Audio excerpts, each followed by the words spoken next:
None अचानक जमीन हिली और एक विशालकाय बिल्ली की मूर्ति प्रकट हुई। एक छात्र को खा लिया और दूसरे छात्रों का पीछा करने लगी। ये खेल पिछले वाले से भी कठिन था। सभी छात्र डर के मारे भागने लगे। बिल्ली ताकाहाता और ईचा के पास आई, लेकिन उन्हें नहीं खाया क्योंकि वे चूहे का कॉस्ट्यूम नहीं पहने थे। ननीचा ने फर्श पर एक गेंद देखी और ताकाहाता ने विशालकाय बिल्ली के शरीर पर एक बास्केटबॉल का हूप देखा।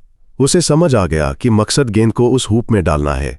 उसने सबको बताया और एक बास्केटबॉल खिलाड़ी ने ईचा से गेंद मांगी। उसने गेंद फेंकी, लेकिन बिल्ली ने उसे रोक दिया। गेंद पकड़ ली और इतनी जोर से वापस फेंकी कि वो खिलाड़ी दीवार से टकराकर मर गया। बिल्ली ने ताकाहाता की ओर देखा, लेकिन उसे नहीं खाया और सिर्फ चूहे का कॉस्ट्यूम पहने छात्रों पर ही ध्यान दिया।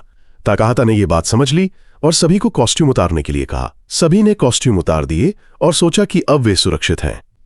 लेकिन अचानक बिल्ली फिर से हिलने लगी और अब वो बिना कॉस्ट्यूम वाले छात्रों को भी खाने लगी। सभी छात्र डर के मारे जिम में इधर उधर भागने लगे। ननीचा को अपने पास गेंद मिली और उस पर एक टाइमर दिखाई दिया। सिर्फ 3 मिनट बचे थे। बिल्ली ईचा को खाने के लिए उसके पास आई।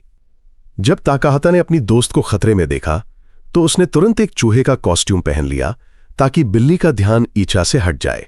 बिल्ली ने ईचा का पीछा छोड़कर ताकाहाता का पीछा करना शुरू कर दिया, जिससे ईचा को भागने का मौका मिल गया। नन ताकाहाता बिल्ली से बचता रहा और इधर उधर भागता रहा। उसने किसी से गेंद फेंकने के लिए कहा, लेकिन बास्केटबॉल खिलाड़ी की मौत के बाद सभी बहुत डरे हुए थे। अचानक ताकाहाता को कुछ अजीब आवाजें सुनाई दीं। चूहे का कॉस्ट्यूम पहनने की वजह से अब वो बिल्ली की बात समझ सकता था। उसे पता चला कि बिल्ली बस चाहती थी कि कोई उसकी पीठ खुजलाए ताकि वो सो सके। नन ताकाहाता ने बिल्ली की पीठ पर चढ़कर उसे खुजलाना शुरू किया। बिल्ली शांत हो गई और उसने हमला करना बंद कर दिया। उसे ये अच्छा लग रहा था। ताकाहाता ने दूसरे छात्रों को भी मदद के लिए बुलाया। ईचा भी मदद करने आ गई। जब बाकी छात्रों ने देखा कि ये तरीका काम कर रहा है तो वे भी बिल्ली की पीठ पर चढ़ गए और ताकाहाता की तरह खुजलाने लगे। आखिरकार बिल्ली पूरी तरह सो गई।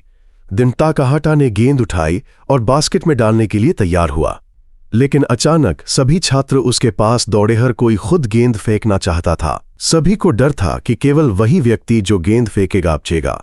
इसलिए वे आपस में झगड़ने और लड़ने लगे कि गेंद किसे फेंकनी चाहिए। उनकी तेज आवाज से बिल्ली जाग गई और उसने तुरंत अपने पंजों से 2 छात्रों को मार डाला। ताकाहाता को समझ आ गया कि अब बिल्ली को दोबारा सुलाने का समय नहीं है। उसने एक नई योजना बनाई।